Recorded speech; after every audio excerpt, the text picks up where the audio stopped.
reach their educational and professional goals. With exceptional resources and one-of-a-kind learning experiences, our graduate and professional programs will put you on the right path to career success. Our graduate programs include applied behavior analysis, education, nursing, social work, and more. 7 of our 11 graduate programs are open to any undergraduate major. Explore our graduate programs today by visiting daemen.edu/graduate. At Daemen College, we strive to help every student reach their educational and professional goals. With exceptional resources and one-of-a-kind learning experiences, our graduate and professional programs will put you on the right path to career success. Our graduate programs include applied behavior analysis, education, nursing, social work, and more. 7 of our 11 graduate programs are open to any undergraduate major. Explore our graduate programs today by visiting daemen.edu/graduate. At Daemen College, we strive to help every student reach their educational and professional goals. With exceptional resources and one-of-a-kind learning experiences, our graduate and professional programs will put you on the right path to career success. Our graduate programs include applied behavior analysis, education, nursing, social work, and more. 7 of our 11 graduate programs are open. Hello, I want to welcome everyone to our virtual panel events, Leadership and Innovation Today and Tomorrow. I'm Emily Burns-Perryman, Vice President for Institutional Advancement at Daemen College. I want to thank you for joining us for the second in our ongoing series of live virtual panel events to discuss current events, happenings, and hot topics. Our very first panel event was a great success, and we welcome those who are joining us again today, and also those who are new to this virtual event series. Much more to come. Thanks go out to our sponsor, the graduate programs at Daemen College, for inspiring this event and these conversations. I'd like to introduce everyone and have them identify their roles and titles. So first, we'll start with Mark.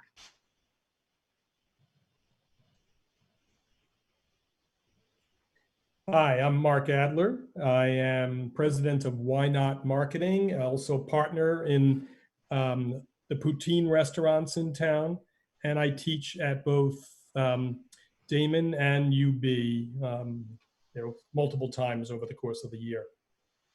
Thank you so much, Mark. Welcome. And next, we actually have an alum of the college, Cheryl Byrd.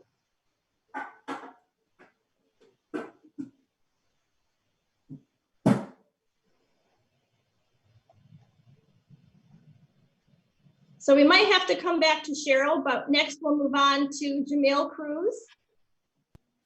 All right, hi Emily, and good afternoon everyone. My name is Jamil Cruz. I am the president and founder of Cruise Control Media LLC. We are a digital media and marketing consulting company based here in Buffalo. We're an MBE certified agency, New York State certified agency.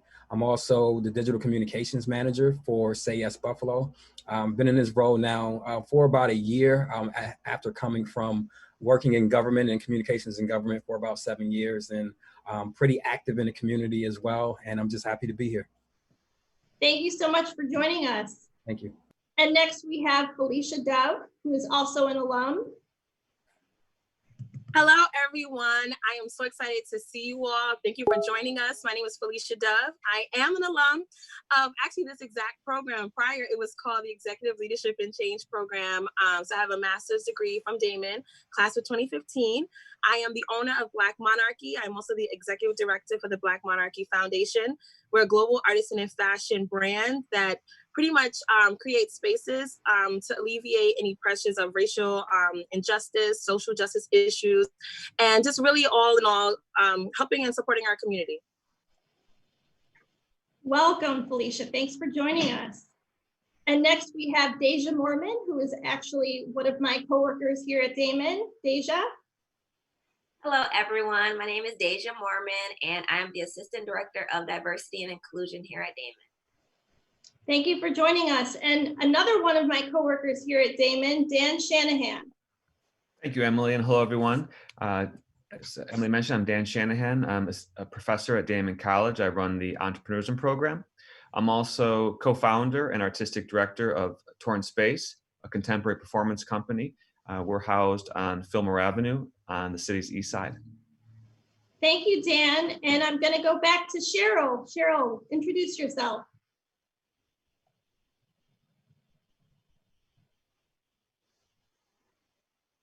Wait a minute.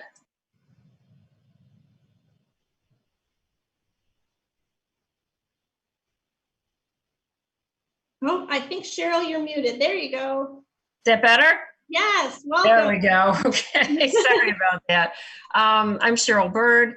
I am currently the executive director of the Seneca Street Community Development Corporation, which is actually a nonprofit I founded when I was a class member of the class of 2007 for the Executive Leadership and Change program at Daemen College, where I received my master's degree. Prior to this, I was executive director of the Center for Sustainable Communities and Civic Engagement at Daemen for 15 years. And prior to that, I had a life in the business world. So it's been a very interesting career as I've been a part of many, many different worlds. I look forward to talking with all of you this afternoon. Well, we look forward to speaking with you as well, Cheryl. Welcome. So before we dive into the questions pertaining to this discussion today, I thought it was really important to first point out that we are all very well aware of the privilege of being employed right now, especially in the context of any discussions about work, innovation, and leadership. This has certainly been a very difficult few months for people all across the country and in Western New York. And we want to be especially mindful of the detrimental effects of COVID on all aspects of our life, including our work and employment. So we just thought that was important to be stated before we had some conversations about work, life, innovation, and employment. So as I mentioned, things have definitely changed over the last few months. So Mark, this question goes out to you. Can you speak about how your personal and professional story has changed over the last few months and how innovation has helped lead you through? Absolutely. Thank you, Emily. It was the beginning of March or mid-March was total chaos. I'm sure if everybody went through different situations, but I know that I was teaching at UB at that time, and I also have many clients for my marketing business and restaurants that had to adjust very quickly. Thankfully, we from UB's perspective, we had a week off. It happened right around spring break, and within 1 week, the marketing department, which I teach through in the business school, they were able to get everything up and running, changed over to a remote type of system using WebEx and teaching. So we had to learn a lot about things that we'd never used before and do it in a very tight time frame, and classes that had tight time frame. That also impacted my marketing business as well. I had clients that they had a new situation that they were dealing with, and they said, "Well, we can't use you right now," and that's continued to this day. So my professional life was pretty messy and chaotic. My teaching, my educator life was, thankfully I had other people like me, but we had to talk every day just to make sure that we were using the technology properly and we were keeping up with the new things we had to speak about. And for someone like me who shoots from the hip under normal circumstances, I had to really innovate who I was as both a business person and an educator and someone who mentors people and does so many other things in the community, a lot of volunteering. So organization so I had to go from shoot from the hip to being way more organized. Everything, even in my personal life, way more organized. I used to go to Wegmans and just go up and down every aisle and decide what I needed at that moment. Now I have a whole spreadsheet on my computer, and I go twice a week to Wegmans, only on Wednesdays and Sundays, and I have a list with bullets as next to the thing that I'm going to buy. If it's seltzer, great. If it's zucchini and it's going to be yellow and green, I have those on my list. I have a 2-page list of things I might buy just so I can stay organized before and during that experience. And that had also meant I needed to know what the meals were going to be like too. So buying for 3.5 days with my fiance, we would go out and we knew exactly where we needed to go and get the stuff. It was so much easier. And you think about how do you innovate your shopping experience? I mean, but it was just as simple as that. So the personal side and the professional side, I had to be prepared using WebEx at UB at that time, something I'd never used before, and I was constantly, it wouldn't pop up. Students were wondering where I was. I was wondering where they were. It took a lot more effort because I was not in control of so many changes that were going on. The things I was under control were in my control, easy to adjust to by just being more rigid. But it has impacted. I mean, it's a lot easier because I'm so used to using no longer WebEx, by the way, Zoom everywhere.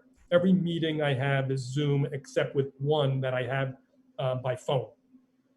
So it sounds like not only having to adjust to circumstances that are changing, using innovative things, but also just behavioral changes were necessary for you to kind of navigate through the challenges. Absolutely. It's been fascinating. And I would tell you that I am so happy that we had to go through this experience from that perspective. Obviously, a lot of people have suffered out there, and that's a tough thing to read about and see on a regular basis. But for my own personal self, I've learned to do things so much differently, and that's not going to change. Right, and let's hope that all of the challenging things that we see and read about will challenge us to create positive change in systems and in different areas and aspects of our life. Certainly. Thank you, Mark. Thank you very much. A pleasure. So the next question I have is for Dan. How would you describe how entrepreneurial leadership relates to innovation? So effective ways of working, questioning the status quo. What does it take to be a leader and innovator? Sure, Emily. You bring up the concept of status quo, and status quo, certainly is being questioned more in the last 4 months than really at any time in my lifetime. We have 3 massive disruptions sort of happening all at once. And so more, I think, than any point that I'm aware of, we are needing change at some level. We need to be really reflective about our own managerial practices and how those practices are engaging in society as a whole. So really, as organizational leaders, I think we have a responsibility to, at this point, be questioning very deeply our respective industries and our respective fields, and start to determine, where the adjustments need to be made. And I think, once that occurs, if you're able to be really clear with the vision that you want to have for your organization and how you want that vision to make an imprint on the industry or the society in which you're operating on, I think that has to be really one of the driving values that we have right now. And depending on the organization, this might be hyper-local or it could have much broader sort of international footprint. And then, so how do you then integrate innovation within this moment, which is so in flux? And I think one of the things that we really need to be turning to is, what is the history within our respective field? How do we get to this sort of moment in history, and how did that impact the field that we're living in? What are the current trends? What needs, what challenges are we being faced with? What is the context of our field? And not just through the economic context or business context, but what is the context socially and culturally at this moment, and how is that going to impact us? And then sort of based upon that context and based upon that understanding of history, where do you envision your organization going? What type of organization do you want to be when we sort of emerge out of this moment? Certainly most fields that we're working with are extremely fluid. So I think it's very important for us to establish a culture within our organization that is responsive to change, that understands that change is where opportunity grows. And then you want to, as a leader, come up with an organizational structure that can be really responsive to that change, to be looking for new opportunities, and to be integrating your organization socially. Organizations don't just live on a fifth floor in an office building. They're very much a part of the community, and they can contribute extremely positively to the community if, in fact, they have a vision worth pursuing. So I think this is the opportunity for us to really be doing this. I agree too, and I think your points about the status quo is interesting, because I think, as we've all been seeing, not only over the course of this, COVID-19 crisis, but also over, the course of the last several years, there's a lot of really innovative and powerful leaders that are emerging out of those who are questioning the status quo, which I think is awesome, because they're inspirational and also aspirational. Absolutely. Thank you, Dan. Thank you, Emma. So my next question is for Deja. I wanted to know, how do you describe the relationship between your leadership values and the leader that you hope to be? When I think about the leader that I hope to be, whether it's 2 years down the line, 5 years down the line, 10 years, I have to make sure that my values align with that. Because if I'm not thinking about the future, then I'm not really thinking about, I'm not really going to be focused. I'm not going to be dedicated. And I think when I'm thinking about the leader that I hope to be, I think that I have to be dedicated. For the first and foremost, I have to be dedicated, and I have to be passionate about what I'm doing. Because if I'm not dedicated to what I'm working in now, diversity and inclusion, if I'm not passionate about it, I'm not gonna get anywhere. You can't really fake it till you make it, especially in diversity work. Also, you have to be, I feel like for me, I have to have emotional intelligence, because working in this field is tough. It's tough working to talk, especially in this climate of the world right now. Being a Black woman, working in diversity and inclusion, and in a leadership role, it's tough. So I know I definitely have to have that emotional intelligence, and I also have to be resilient.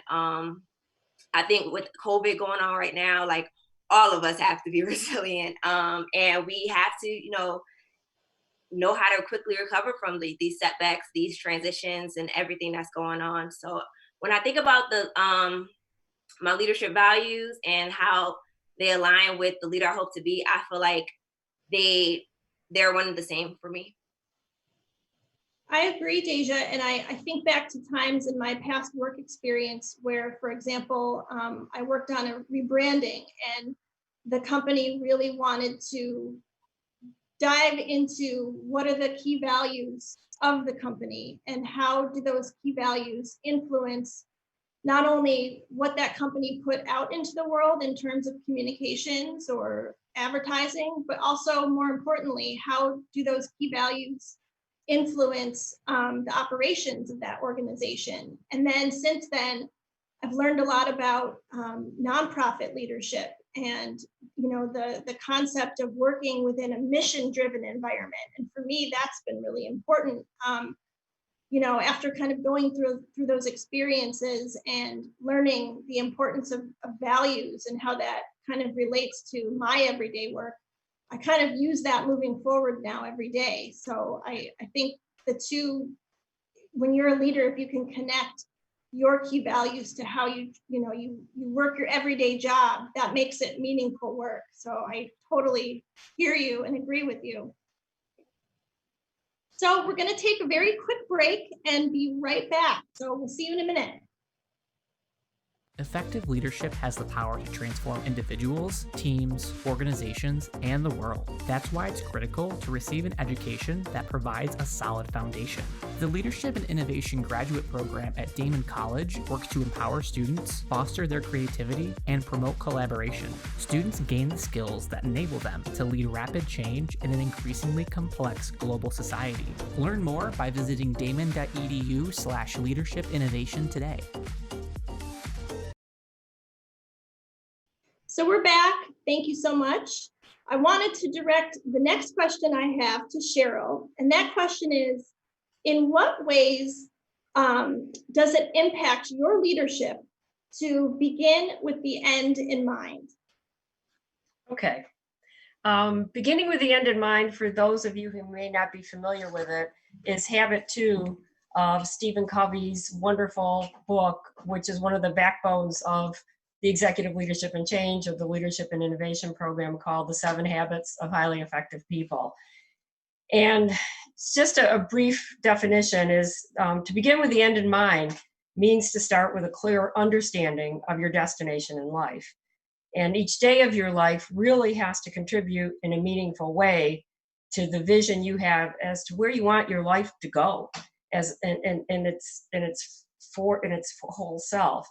And it really helps, because if you know where you're going, it helps you better understand where you are now, so you're always taking steps in the right direction. And this is such a wonderful principle for all of us, and especially in the world today, because once you really understand your unique meaning, your mission in life, you can really then develop the vision and values that will direct your life and help set the goals that you need to achieve where you want to go. I think for myself, there's a couple examples, and one is the fact that as I've been in leadership roles in both the business world, the academic world, and now the not-for-profit world, one of the things that's always been important are the people that work for me. And my office door has always been open for those people, and which sometimes means if your office door is open, you're working some late nights, because you've got people that have issues and needs and need to be there for you, and you need to be there for them. And if you want them to continue to be part of your team and be there for you, you're going to have to give up some hours at night to be able to deal with their emotional needs during the day. But that has always been one of the things I pride myself on, because I feel that I've always been recognized for the high staff retention rate that I've always been able to keep. And I think that's one of the reasons why. Going back to sort of what Mark was saying too, that the pandemic has certainly changed how we all view everything. And keeping the end in mind for me was really tested during this pandemic. With my goal being to improve people's lives through positive change, there was obviously a very urgent need in March in the Seneca Babcock community, where my not-for-profit is located, to get food to our families and technology to our kids. We literally had people that were very hungry, families and kids that were hungry.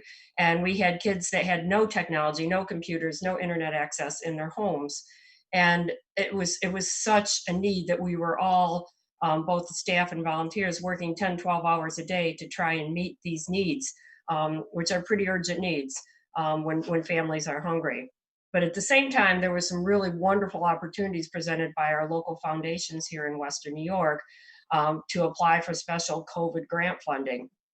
And I knew I had to make a decision, but yet keeping the end in mind, try and delegate some of those day-to-day tasks of feeding people and getting technology to families, so I could step back, write the grants, and work with our grant writer to put these grants together in a very short time frame, knowing that in the long run, it would bring much more funding in to our not-for-profit, to the Seneca Street CDC, that could benefit those folks in the neighborhood on a much longer-term scale. And in retrospect, I'm very glad I did it, because we were able to get close to $50,000 in special relief COVID grant funding that will and is going to continue to benefit the neighborhood, the Seneca Babcock community, both our children and families. So keeping the end in mind was a very important reality, and one that I learned many years ago in the program, but I say it's very important for all of us. And certainly, Cheryl, beginning with the end in mind, relating back to your organization's mission and vision too, I would expect, and making sure that whether you're making long-term strategic decisions or more reactive strategic decisions, always bringing it back to the mission and vision of your organization. Correct. Thank you very much, Cheryl. Thank you. So Felicia, this question is for you next, and you and I actually have a few things in common. Number one, living in Brooklyn, and number two, a love of fashion as a personal form of expression. So just wanted to point those two things out.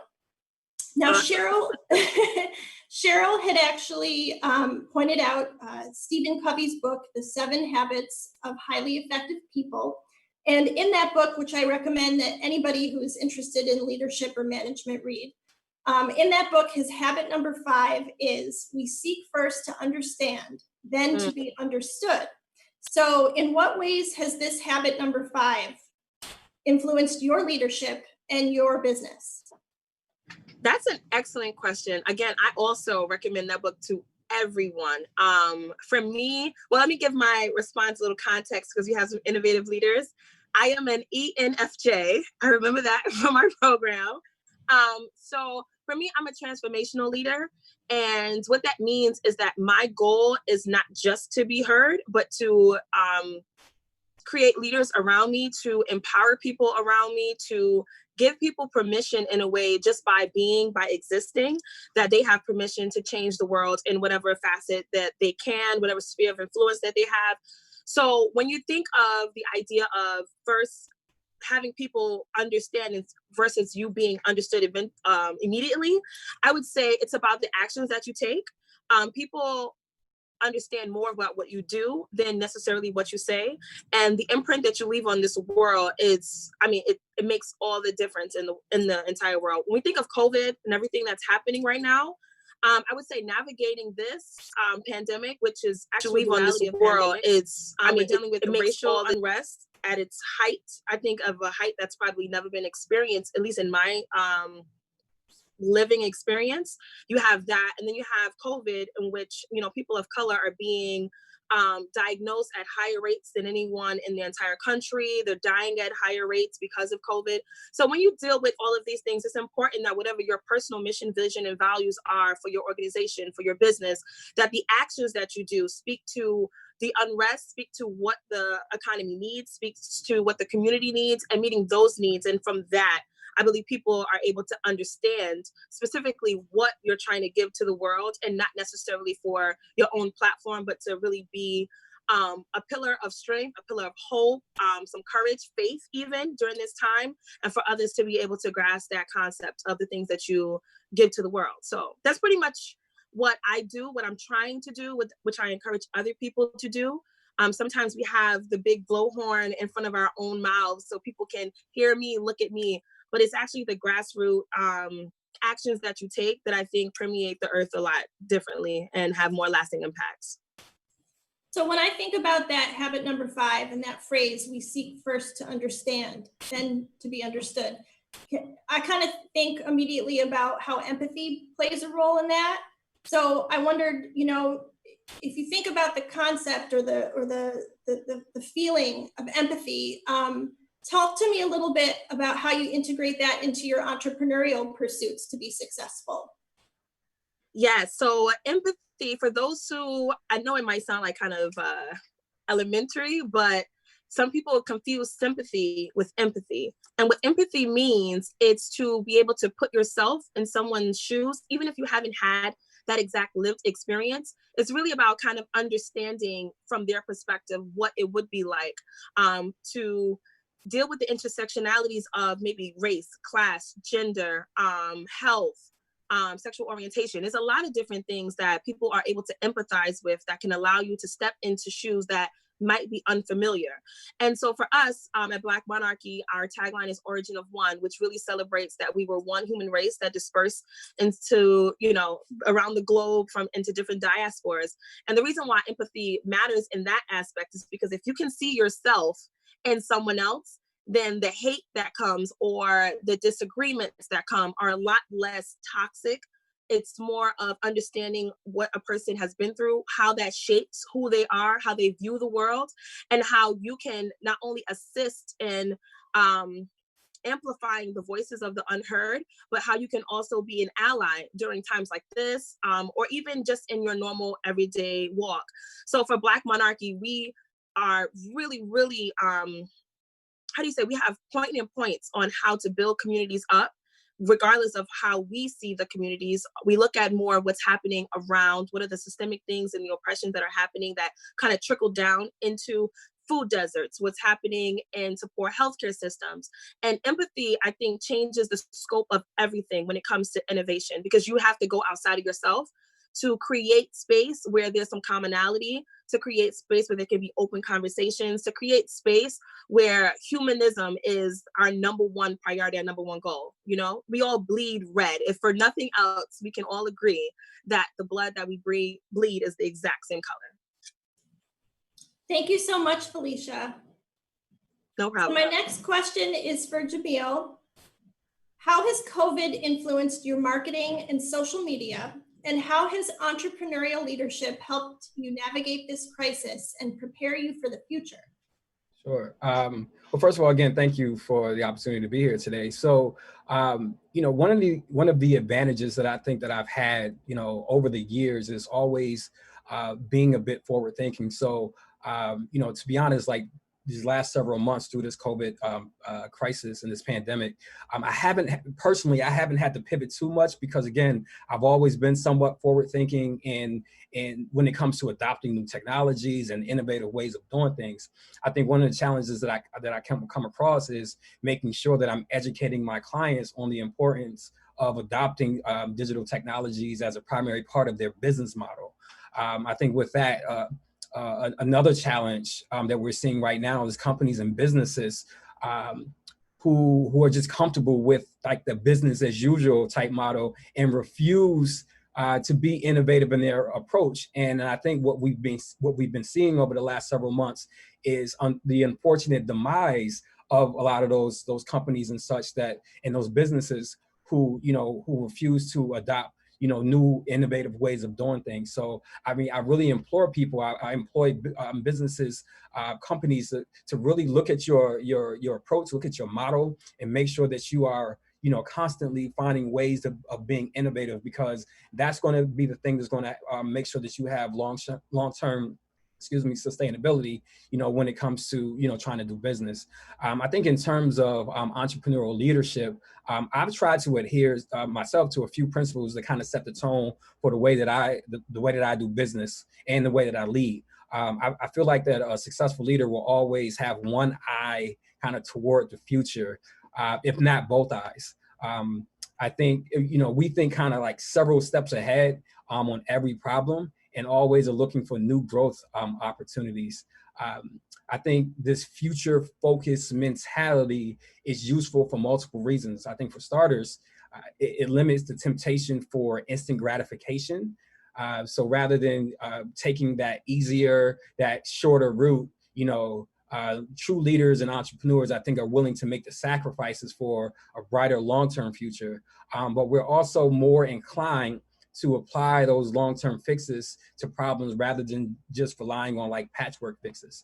I look to an example like someone like Jeff Bezos, Amazon founder, who is just notorious for just continually reinvesting in his company and oftentimes ignoring like short-term profitability in favor of long-term growth channels.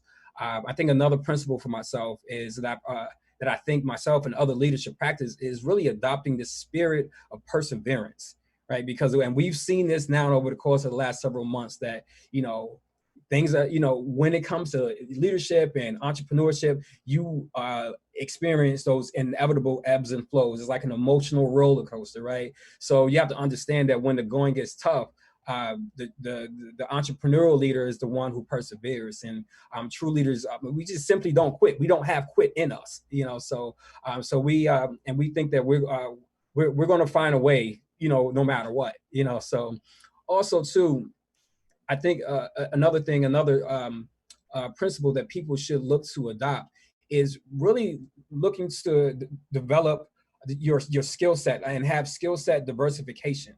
Because that's another thing that we saw over the last several months. And it kind of goes back to a point that I just made, how, when you're not innovative in your approach, and if you don't have, if you didn't take, the necessary steps to be, to just have a diversification in your skills, I think it kind of limits your ability sometimes. I look to someone like my wife, for example. My wife is a successful business owner. She's a spa owner. She's been a full-time entrepreneur now for about six or 7 years. And, like I said, she owns a spa. So a lot of the work that she does is very hands-on. So obviously over the last several months, she was forced to kind of, stop business for a little while. So she, and having conversations with her, she had to be very innovative in how she went about developing new skill sets that was going to make sure that she still has, and is able to supplement that income that she lost over the last several months. So one of the things that my wife is really good at is starting businesses, and she started her own successful business. So she took that skill set and became a business coach, and and was able to get the clients that she needed to sustain herself over the months until she was able to open back up. So I really feel like that there should be some skill set diversification that we have to adopt in our approach. And also too, I think people just have to understand and realize that digital real estate is what I like to call it. I think that's the new education. We have to be able to supplement the learning that we get at these great higher institutions of learning like a Daemen College with making sure that we're teaching ourselves a new skill, whether it's coding, whether it's social media marketing, whether it's web design, graphic design. All of these things can be self-taught. And one of the greatest universities in the world is the University of YouTube. So you can really you can learn so much just by inundating yourself just with all of the free knowledge that's out there, and you can make yourself very marketable and give yourself long-term sustainability with whatever it is that you're trying to do. So Jamil, you work for SAS Buffalo. So talk to me a little bit about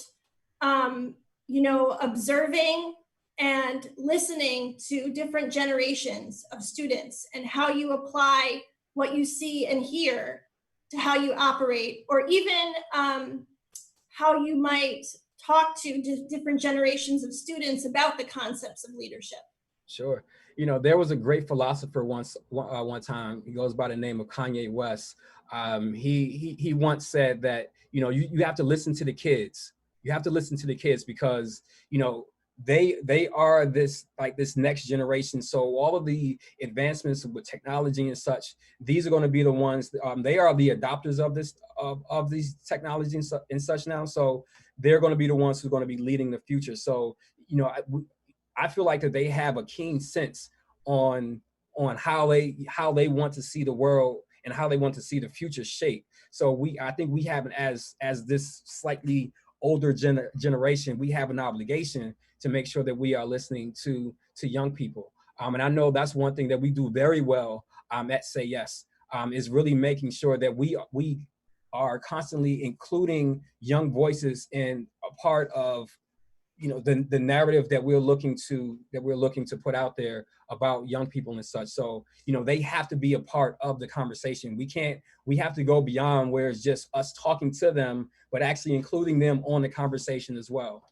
So and again, we do that very well with Say Yes, and I really feel like that more people should really start to adopt that approach on really just including those voices of that younger generation, because again, they have a good sense on the direction on where this country is going to go, and they're going to be the ones that's going to be taking care of us at some point.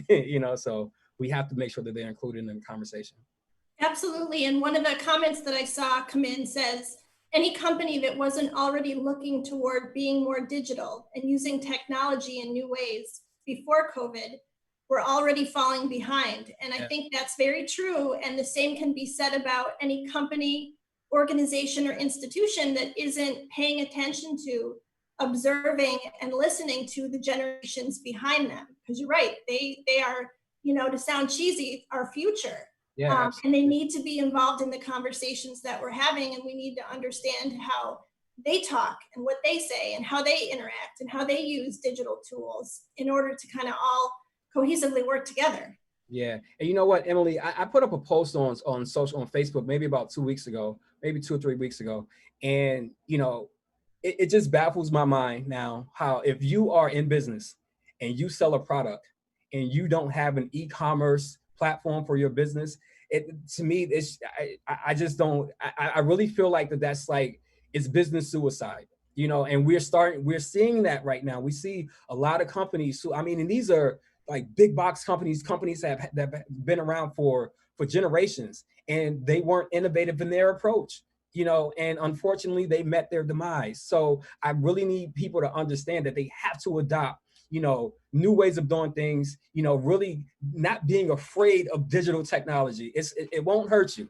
I promise you it won't hurt you, but if you do that, I think you will have some long-term sustainability with your business and such, and in leadership as well. Thank you, Jamil. No problem. So my next question is back to Cheryl. The social impact sector is anything that makes the world better. And I think you know this very well, given the nature of your work, for sure. So how might you describe the similarities and differences in leadership in a business-based setting from the social impact setting? A great question, thank you.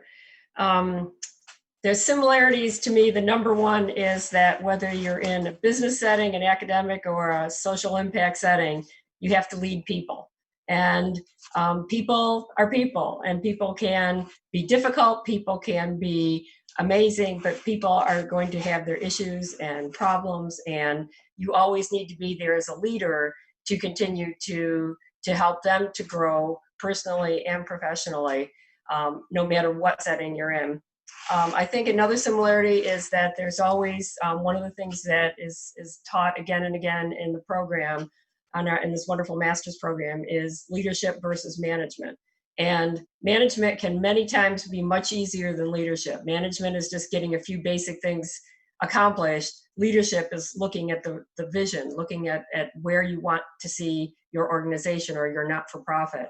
And it's a much harder role, but it's one that will only benefit you and your staff and those who support you in the future. Developing a good team, no matter where you are, is important. And retention of staff is also very important.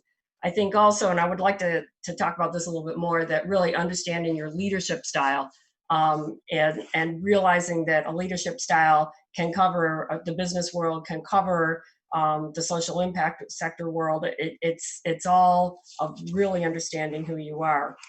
I think is some of the differences, and they've certainly become apparent for not-for-profits, and especially during this crisis, is that not-for-profits notoriously don't pay as much as the business world, and many cannot offer benefits. So you as a leader have to really find ways to motivate people without money. I mean, there's always, in the business world, for the many years I was there, it's always, well, you have a raise coming up, and your raise could be based not just on a 1%, but there could be the opportunity for more if it was something that if you performed well. But if you don't have that, then you really have to help people to develop who they are and their passion for the mission of your organization. You also, in the not-for-profit world and the social sector, have fewer paid staff. There's just not the money to pay lots of people to work with you. So you have to rely on volunteers, and leading and motivating volunteers is a very, very different scenario as opposed to having staff. Volunteers don't have to show up every day. They don't have to show up on time. They don't have to listen to what you tell them to do. And so it's really a true style of leadership to be able to motivate volunteers to do what you want and to help to grow the mission of the organization. Another difference is that in business, financial returns are the major measure of performance. But in the social sector, performance is really measured by your mission and how much your organization is making an impact through obtaining and reaching that goal of what your mission is. And the potential donors to a not-for-profit need to not only believe in what we're doing in our mission, but they need to see us actually delivering on it. It's one thing to say it in your mission statement. It's another thing to actually have the outcomes that show that you're providing the services you say to the clients that you are, and that you are producing those results that will continue to help them, whether you're getting funding from a grant or a donor, fundraising, whatever it might be. I think one of the things, and I want to get back to the understanding your leadership style, I think the greatest benefit for me is being a part of the Executive Leadership and Change or Leadership and Innovation program, was understanding your leadership style.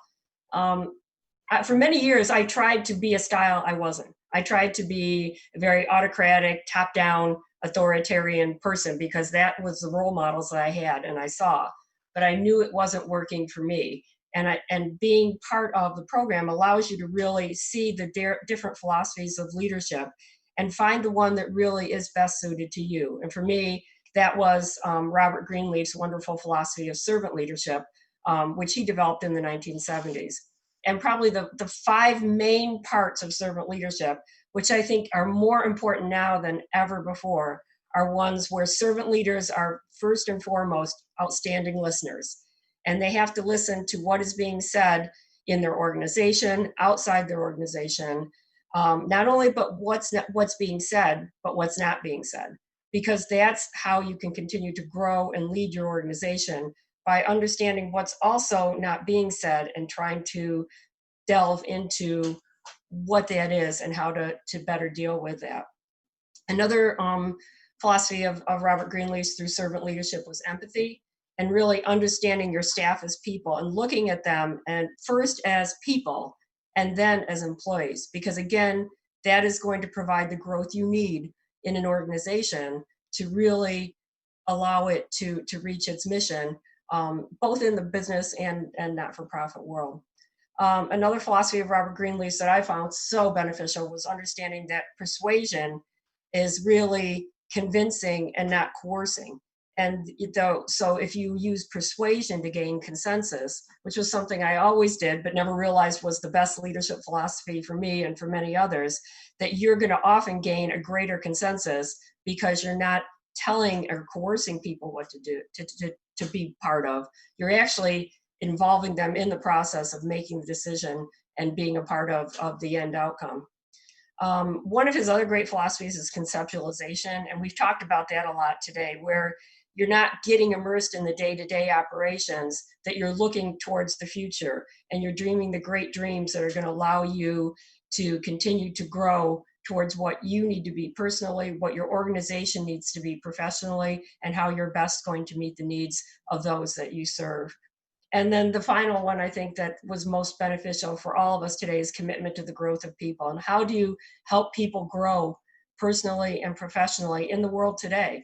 I mean, it's a little harder to provide that motivation and the number of things that people need to be able to help themselves over a Zoom call, but it still needs to be done because people need to grow and need to be listened to and need to be heard during this pandemic. And the more we can do that for the people who work for us and the people that we serve, as far as our clients and the constituents we serve, we're going to be able to better help them as they grow and as we grow towards the future. Cheryl, one of the things that I was thinking about as you were talking is, as a leader, or those of us who are in leadership roles, we've really had to kind of determine how to scale our leadership to, let's say, a Zoom call, to, let's say, not being physically in the office, to having to adjust and evolve as every day evolves and all the different, factors that we're seeing come into play. So I think it's really interesting, having the ability to maybe adjust and evolve and scale your leadership to whatever is necessary at that very moment, whether it's more formal or more personable. So thank you very much. Thank you. And so my next question is for Dan, and this kind of relates a little bit to what I was just talking about, but oftentimes when we think of leaders in a formal role. We know leadership happens organically in a team. With that in mind, what examples might you share of leadership that you have been a part of or witnessed that describe leading from, quote, any chair? Yeah, thank you, Emily. I think it's a great question to follow up with points brought up by Cheryl, who just want to stress a few things that Cheryl brought up, which I think were so important, which is the notion that, when you're working in an organization that's either a nonprofit or culturally driven, you're not going to have the same economic incentives that you would in a for-profit organization to really empower your work staff. So you have to really think about how you adjust that and create sort of an innovative and exciting team. So I can speak specifically to a project that I'm working on right now, which is site-specific performance installations that I design. So each summer I design for a complex of grain elevators at Silo City. And it brings me to processing facilities, grain elevators, outdoor fields, etc. And you have some very clear-cut parameters that you're designing for. And I think as a leader in any organization, you really have to accept and appreciate parameters. I think it forces you to have a really clear and refined vision. And it forces you not to try to do too many things that are outside of your sort of skill sets and the capabilities and the mission and vision of your organization, which really starts to undermine your effectiveness. So when you're looking at, in my instance, a site-specific performance, you start from some very basic building blocks. You're given the architecture. You're given the need to engage with the public in a specific way. Certain things are outside of your control, like the natural elements are going to kind of impede upon your process. So these become these sort of foundational building blocks, and then from there you start to figure out how you're going to implement your vision and your creativity. So I think once you get these parameters, then you set up your design teams, and then you figure out how are you going to create and maximize the boldness of the talent that you have. And I think that this starts again from the organizational leader describing what is the vision. And I think oftentimes, vision can be somewhat vague. You referenced the fashion industry, and you can, within that industry, you can talk about trying to create a feeling of something or some type of ethos that you want to materialize into a fashion line. It's not necessarily coming from a utilitarian function. These clothes are going to keep you warm, or these clothes are going to keep you dry. These clothes are going to help you create some type of expression or create some different kind of variation on the field. So I think that once you implement that vision with the team, then you really have to kind of hand it over and appreciate the fact that you've brought in really innovative people from diverse voices that are going to teach you things about your field that you don't know, and they're going to be able to deliver it. So it keeps coming back to this importance of go for bold talent, go for diverse talent, and then empower that talent to deliver, because they're going to be able to deliver things that you did not anticipate. They're going to certainly elevate the skill level that you're working with as an organization. And they're really going to bring quite a bit to the table. Now, within that, though, I go back to this notion of parameters. I think that once you set up the design brief for your team and you know that you have the right talent, you figure out what is the best way to sort of check in on this talent. Do you want to have prototypes that they give? Are those prototypes going to be tested in a very simple way to learn and make adjustments? So how do you want to kind of monitor that process without being a kind of autocratic, sort of dictator on the process? Because again, that's just going to quelch that creative talent that you get. So it's really finding this kind of interesting balance about coming up with the right parameters, letting the design team or your staff or whatever sort of teams that you've created be able to be empowered and to have a sense of autonomy, because that's going to give them sort of belief in the organization and a willingness to really kind of add their own creative talents to the situation. So Dan, let me ask you this. Let's say you're on the flip side and you're not yet in a leadership role, but you're part of that team, right? And you don't yet have a seat at the table, but you've got ideas, you've got a unique perspective, which can add to diversity. But let's say that your supervisor isn't empowering you or allowing you to operate in an environment where you can, utilize some leadership skills. What would your advice be to somebody who finds themselves in a work environment where they're not being empowered? What would your next steps be? So I think we fall back on a really simple word, which is conversation. and I think you asked to have just a sort of a straight conversation with whomever is in charge, and you start with the point of saying, listen, I understand the vision of what you're trying to accomplish, and I'm on board with that. This is my perspective in the process. This is what I think we might be missing. This is what my constituents are interested in. This is my community. This is what they're into, and I think there's some overlap here. And can we have a conversation about how we can start to integrate this? Maybe I'm not proposing a full kind of retool of what we're doing, but how can I, in my own way, kind of be able to contribute to this creative process? And I use creative process a bit loosely. I think it can certainly implement in any type of, in manufacturing, in technology, advertising, etc. But I think, if it becomes such a stifling organization, and I completely understand we don't all have freedoms to pick up and leave and go to other employment opportunities, certainly not in this environment. I think we just have to be really diligent about saying, this is how I can contribute to this process.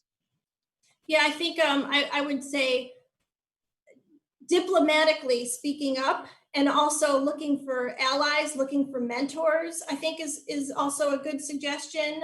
Because you're right, not everybody has the privilege or the luxury of just packing up and moving elsewhere to a better environment. So I love your point about having conversations, but of course, when you don't have a seat at the table yet, you have to kind of diplomatically have those conversations and show ultimately how you're going to provide the company, the institution, or the organization some sort of value.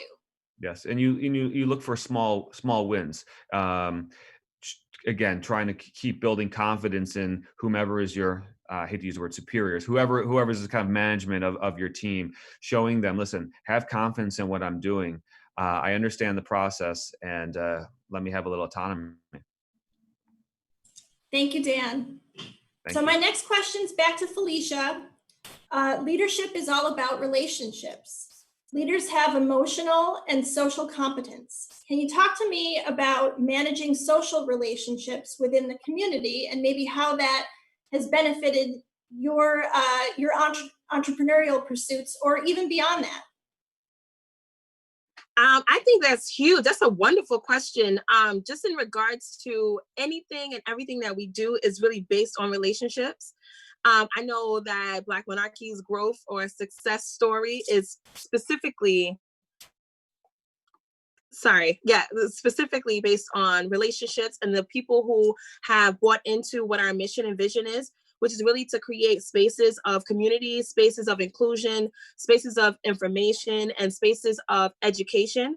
I think when you focus on the relationships of not just your community members, but the children, the families, how you can impact them by the work that you do, it changes everything. I think a huge issue I would say that I find in Buffalo is that we deal with founder syndrome, which basically means that we so tightly hold on to something that we've built that we forget to bring successors in to basically take over. And I think Dan touched on that pretty nicely, actually, just about when you build those relationships, when you build the teams, when you build people to buy into what it is that you're trying to give to the world, you actually build a legacy. And I think relationships hugely are based on legacy building. If we create something that we can't walk away from and it still exists, then I'm taught that you've really created nothing at all. So the relationships about, one, getting your message out, getting your mission out, and really pivoting in ways to you can communicate better about your mission with your community, it matters. I think that's how you build longevity. I think that's how people believe what you're doing, what you're saying is how you treat people, and what your business or your organization is actually doing at the grassroots level, and not just kind of in the stratosphere of what we say what we're going to do, and in actuality what we are physically doing. So relationship, I think relationships, everything is based on relationship. What you do matters to people, and how you treat them, it matters. I think it's so interesting. You mentioned probably something that maybe not all leaders are thinking about, and it's succession planning. I don't know if anybody's seen the HBO show, but you really got to think about how are you going to continue on? Who's going to, bring your company, your organization into the future, and make sure that you're still true to your values or your mission. And whether you serve as a mentor to somebody else, or whether maybe in your case you have customers who I'm sure you hope are kind of projecting your mission and vision out into the world by being patrons of your business. So yeah, I think succession planning can probably look like a lot of different things. Yeah, absolutely. You hit it right on the nail. Relationships, as far as with like my customers, or my goal in life is not to create myself or to have like a clone. I make jokes all the time, like, oh God, I need a clone.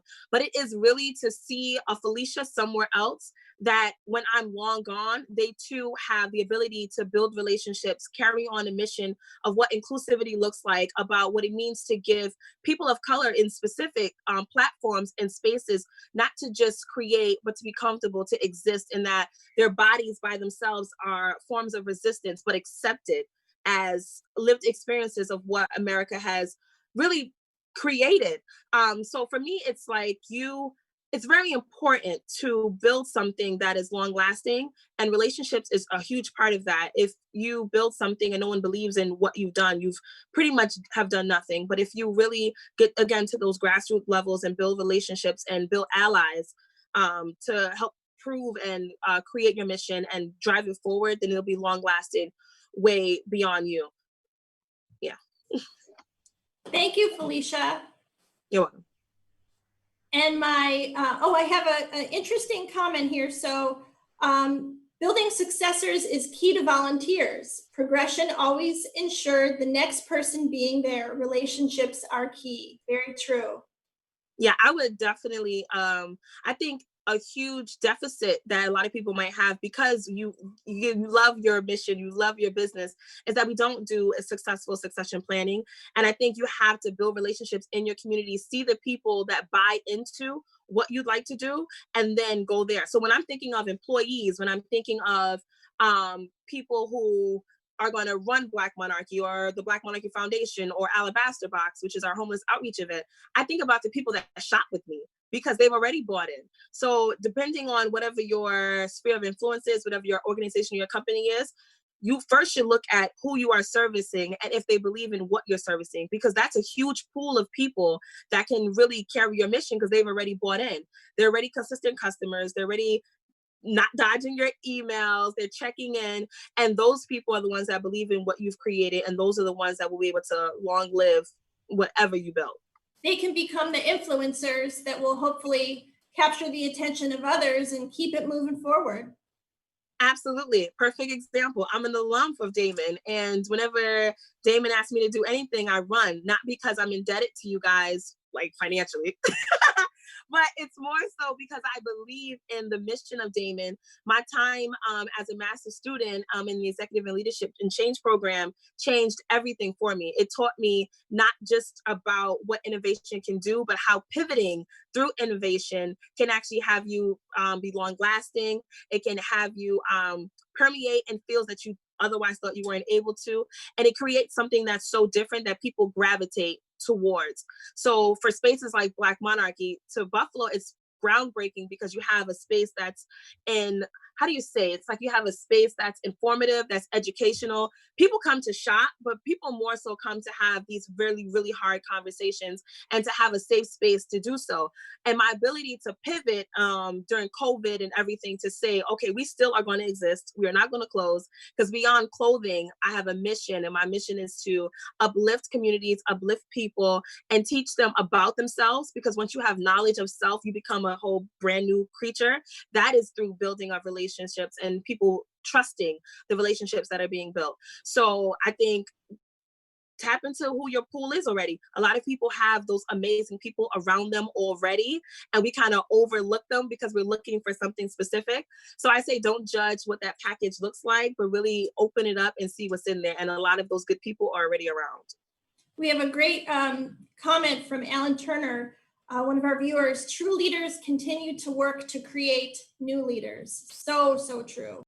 Yes. If you are, we go back to 7 Habits of Successful People. We think about the bus. It says who is on your bus truly matters to where you are going. If you do not have the right people on your bus, you will be stagnant. Even if you have 100 degreed people on this bus, if they are not in alignment with what you're trying to do, with the leadership that you're trying to create, and leaders don't always have to be in the front. Leaders can absolutely be in the background. I'm that kind of leader. I love pushing people forward, pushing other agendas forward, as long as they're in alignment, again, with my mission.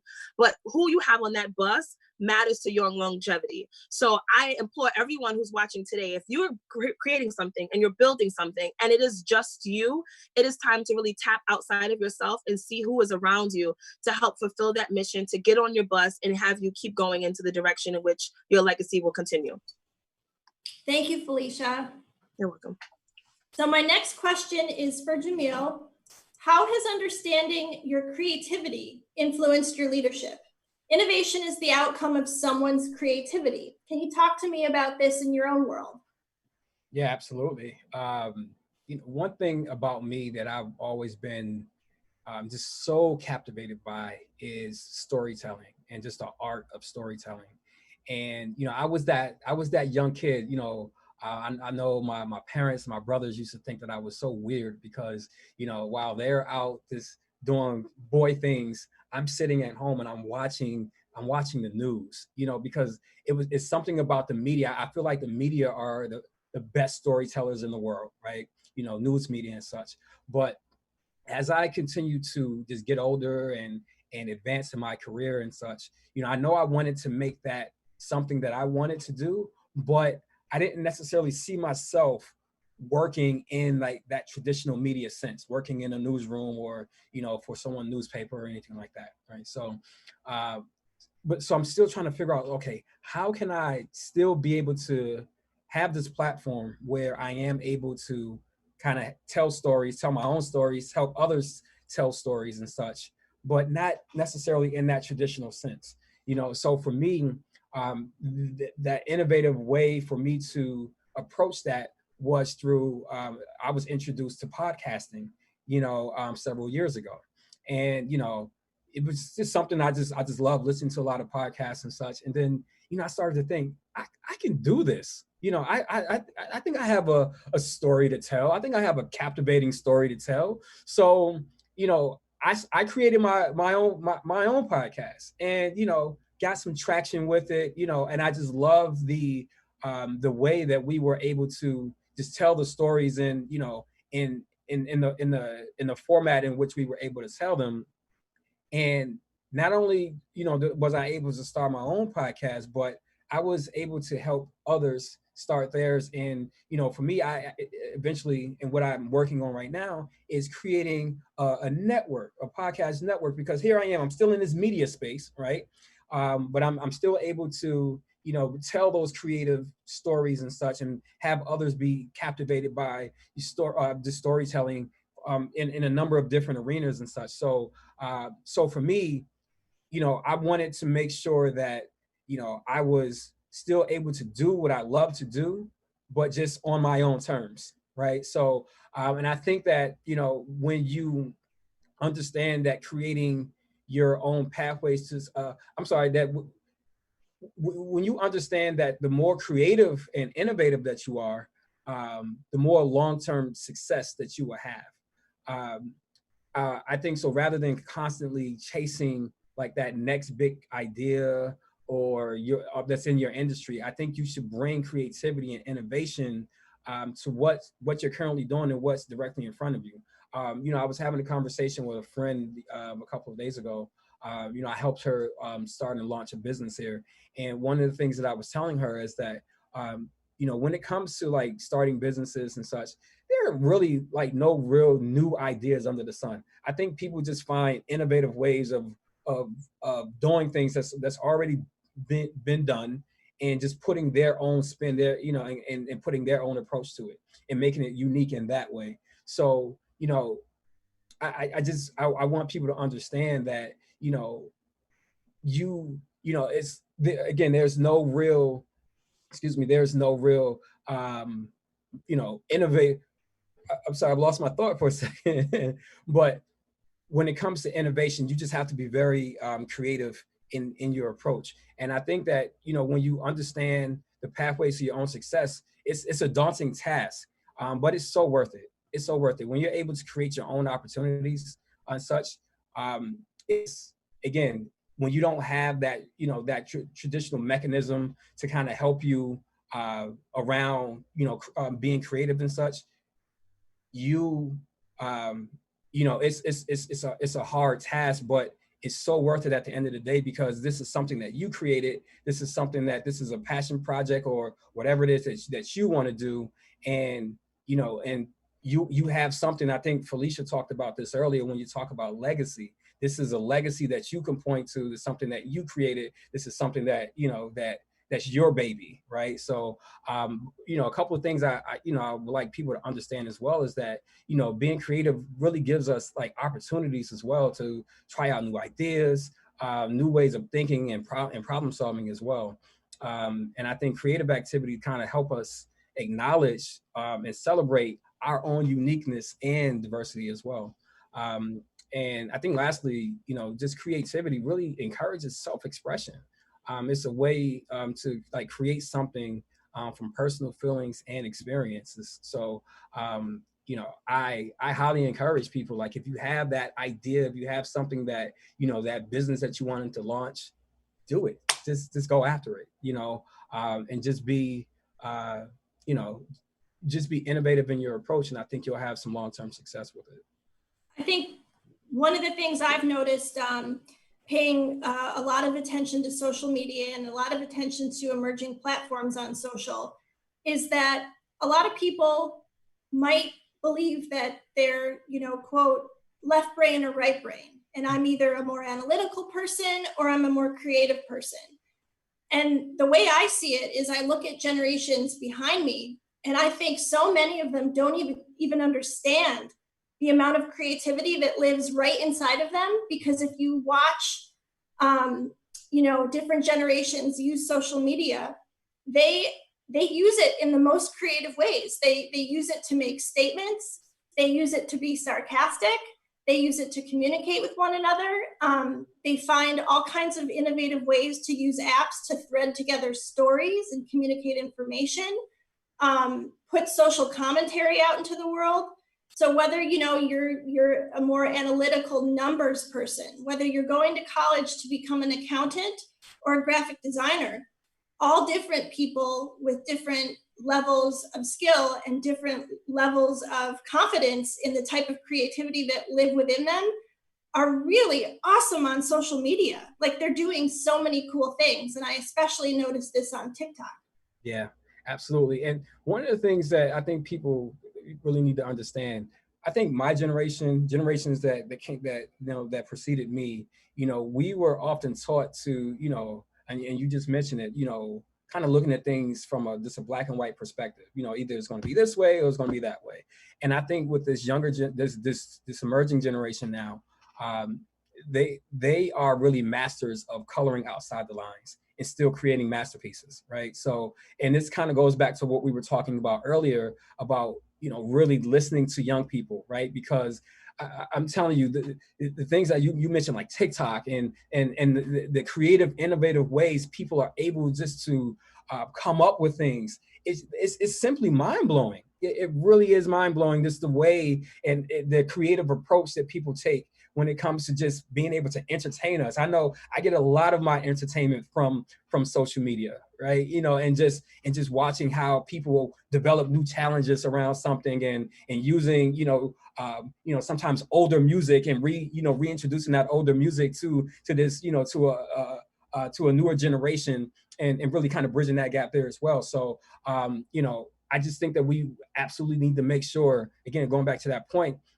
making sure that we are, listening to young people and really not being afraid to adopt some of the ways that they do things as well. We cannot be afraid to do that because, again, it's not going to hurt us. It's just, I think it's only going to sharpen us. It's only going to make us better. And I think that's going to be a great way for us to really start to bridge those, that generational divide too, between that older generation and this current generation as well. I agree. And I think, I mentioned having the confidence. You mentioned, being an explorer and maybe utilizing things that you haven't tried before and learning. And I think part of that is trusting yourself and having confidence. So that kind of segues to my next question, which is for Deja. Leaders have to learn to trust themselves. So how might you describe the role of trusting yourself in leadership, and maybe even give an example of when you needed to do that and why it was beneficial?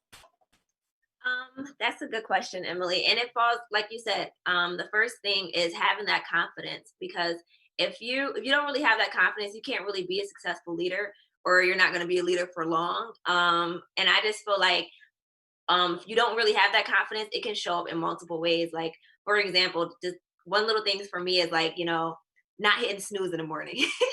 And that might be a small little task, but that's a goal that you set for yourself, and you should be, obtaining that goal. And also when it comes to like, working in higher education, or just like working virtual, working from home, you have to really be confident enough to be dedicated to get up. Like in the morning, I get up, I shower as if I'm, I get dressed as if I'm going to work, and I look presentable for Zoom meetings and things like that, for the most part. And it's just like setting those little goals, and it's all about being confident in in what I'm doing. And also it's just like not missing deadlines, not rescheduling meetings because you don't really you feel it, just having that confidence of I'm a leader, I have to do this, and I set these goals, so I'm going to do it. And also it shows up, if you don't really have that self-trust, it shows up by not really being confident in what you're doing. I feel like with me in higher education and working in higher education, I've been working in higher ed for about 3 years now. And I'm always looking for personal development, professional development, things. Even with COVID happening, higher education, we're all about going to conferences. We couldn't do that this year. So virtual conferences, I've been looking, different virtual conferences to see different ways to advance my professional development. And just like I said before, you can't really fake it till you make it. You have to, you got to have that knowledge, you got to have that experience. And I feel like that's when you have that, and when you're dedicated to that, it's all like, it's like, you have to trust yourself to be dedicated to doing those things. And with me, Jamil, you made some great points about, having that creativity and self-expression. Another example is that I'm trying to start a candle line. I told myself last year I love candles, so I'm going to make candles. And at first I wasn't trying to sell them or anything. It's just like, making candles. But then I'm like, hey, I might make some money off of this. So I decided, I wanted to sell candles, but that was last year. And this year people are like, where are the candles? I'm like, listen, candle making is hard. You have to really, dig deep into that creativity and self-expression, and just learning about the process of making candles. You don't just pour the wax in and boom, it's a scent. No, you have to test different things, and trust yourself, and trust your creativity, and be aware of the things that you're not knowledgeable about. And I think that's about all different businesses, all different aspects. You have to assess yourself. I'm constantly, I still use like a regular planner. I set my little goals for the week. I set my little goals for the month, and I'm not gonna call them little goals; they're big goals. But like I set my own goals, and I'm like, okay, this is what I'm gonna do this week. Even if I'm talking to my supervisor, we set goals. This is what we're gonna accomplish this week, and then throughout the week, we check those marks off. Okay, I did this, I did that, and just having that self-awareness and putting those plans into action is really big. And with that, I just, I feel like that's a big part of trusting yourself. And when you can trust yourself, you're able to advocate for yourself. You speak up when you're invited to the table. You're able to be a mentor. You can just be comfortable in your position, in your role. And even if you're not comfortable, learn to grow in those instances of not being comfortable. Because I feel like that's when you're able to actually grow and develop into a better leader, when you're not really comfortable, but you're learning. It's a learning experience. And I just feel like at the end of the day, like I said, you have to trust yourself. You have to know how to advocate for yourself, be aware of yourself and others. And with that, you'll be a great leader. I agree. And I think my experience has been in all the different ways that you can learn, whether it's proactively working to educate yourself, do professional development, that confidence comes more and more easy. It all of a sudden becomes a little bit more natural, because when, let's say, you have at the table and you're asked a question, you have the knowledge because you've done the work. So having the confidence comes more easily, but also, having the confidence to be uncomfortable because you don't know the answer and admit it, and having the confidence to ask questions so that you can learn. I think, having the confidence to admit when you don't know, and then ask questions to find out and to dig deeper are really key. That's what helps build confidence. Yeah, I'm always, if I don't know something, like you said, like Jamil said, YouTube, when it comes to my candles and things like that, like I'm always on YouTube looking up different things. Or I'm and with my higher education, I don't know something, that's what my supervisor's for. I ask, and they may know it, and if they don't, they're gonna find the answer. And I feel like it's important to have those type of people on your team to if you don't know it, they know it. If they don't know, we're gonna find an answer. Either way it goes, we're gonna figure it out. So I have two comments I have to read to you, Deja. First one's from Christina Coyle, one of our fellow Daemen employees, coworkers. Deja, love the way you describe your approach to self-awareness and self-management, as it contributes to your self-trust. And also from Jackie Rizzo, Deja, goals. I love you mentioning them. I'm very goal-oriented, and attempting to cultivate this in others can be difficult, but once grasped, it helps so much. I totally agree. So we're coming down to the end. Mark, we're gonna end with you. So Mark, can you share any examples of inspiration you'd like to share to close out the panel? The nice thing about being able to go last is that I get to hear everybody else say so many great things about how they try to be better leaders. And it also made me think about lots of situations in my life. I've been around a lot. I've worked in lots of different organizations. I've volunteered. I've led organizations. I've taught. And the first thing that made me think about this, so Jamil brought up about listen to the youth of the world. True, that's important. It's also important to learn from people who are older than you, people that are the same age as you, people that grew up in a different type of setting than you, people who are taller than you, shorter than you. It doesn't make a difference. Everybody brings knowledge, and everybody brings something to the table. And many times, all we do is stand around with people who look and speak like us. They're from the same neighborhood. And that takes away all of the opportunities we have to keep learning, keep getting new perspectives so that we become better as leaders, as colleagues, as people who are working for someone else. The more we are willing to accept people from all different backgrounds into our relationships, the better off we'll be, and especially as we grow as leaders. So it reminded me, and Jamil, you were probably in school at this time. I forget when you graduated, 08 or 10 or something like that. But I asked my students back in 2006, spring semester, I know it was the spring semester of 2006, how do I communicate with you? How many of you were on Facebook in 2006? In 2006 now, okay? That's right. So you would have been, because you were still in college at that point, Jamil, right? And for others, you're maybe too young to have been on Facebook. That is, I asked a student, his name was Jeff Gibson. I remember exactly who told me. He raised his hand and said, you need to be on Facebook. I didn't even know what Facebook was. It had only come out to college students, college by college. back in 2004, 2005. And so I was the first person of my generation. In 2006, by the way, I was 49 years old. Okay.